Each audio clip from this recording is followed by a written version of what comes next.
अब विपक्ष तो ये भी कह रहा है कि बांसुरी स्वराज जी की इस मुस्कुराहट के पीछे की वजह है अरविंद केजरीवाल को जेल में डाल देना।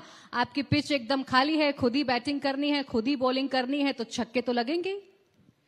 देखिए, पहली बात तो बांसुरी स्वराज के व्यक्तित्व में ये छोटापन नहीं है।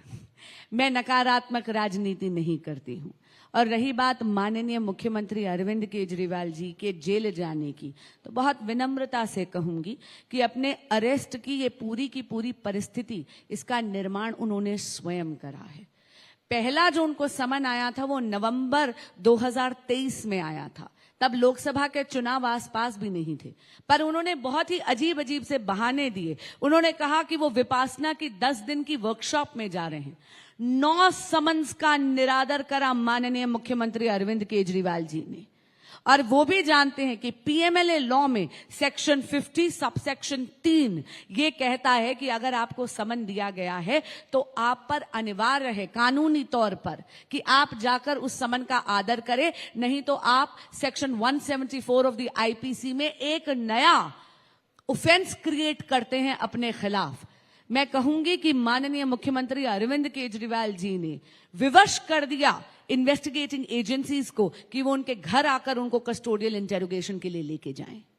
अरविंद केजरीवाल जी जेल में हैं, उनकी पत्नी सुनीता केजरीवाल जी मोर्चा संभाल चुकी हैं। आप बेशक कहें कि उनकी जो छवि है वो धूमिल हो गई है, लेकिन सुनीता केजरीवाल जी पूरी दिल्ली और देश में घूमकर ये बता रही हैं कि उनका शरीर बेशक तिहाड़ जेल में है, लेकिन आत्मा तो हम सब के बीच में है।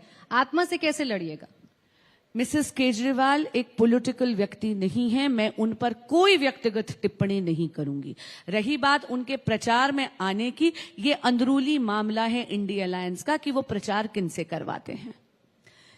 इस सवाल पर तो जवाब दे सकती है ना कि वो और उनकी पूरी की पूरी पार्टी ये कहती है कि दिल्ली का वो बेटा जो दिल्ली के लोगों के बारे में सोचता है, माताओं बहनों के बारे में सोचता है, उसे जेल में डाल दिया आप लोगों ने, इसलिए उनका शरीर जेल में है लेकिन आत्मा अभी भी लोगों के बीच में है। चलिए, इसमें 2 सवाल है। पहली बात, उनको जेल में भाजपा ने नहीं डाला, उनके खुद के कुकर्मों ने करा है। और दूसरी बात, इस देश की कचहरियों ने हाल ही में दिल्ली हाईकोर्ट का भी ऑर्डर आया है और वो अर्जी माननीय मुख्यमंत्री अरविंद केजरीवाल जी ने लगाई थी और वो अर्जी बेल की नहीं थी। वो इसलिए थी क्योंकि वो ये चाहते थे कि कोर्ट इस पे फाइंडिंग दे कि उनकी अरेस्ट लीगल थी या इलीगल। ये अंतर जानना बहुत जरूरी है। माननीय मुख्यमंत्री अरविंद केजरीवाल जी चाहते थे कि कोर्ट एक एक सबूत को जांचे और बताए कि उनकी अरेस्ट लीगल थी या इलीगल। और कोर्ट ने क्या पाया?